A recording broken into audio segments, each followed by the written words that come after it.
You searched how to buy shares of Ball Corp, so this video walks through that process. Ball Corporation makes metal packaging and aerospace systems and trades on NASDAQ under the ticker BALL. This is for educational purposes only and not financial advice. To place a trade, you need a broker, and I will use eToro as an example to demonstrate the steps. After registering, you will need to verify your account with an identity document and add funds before you can buy.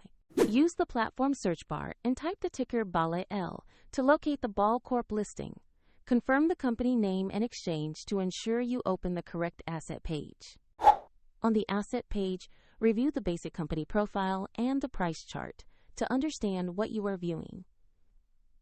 Check that the exchange and ticker show NASDAQ and Ball to confirm this is the right stock.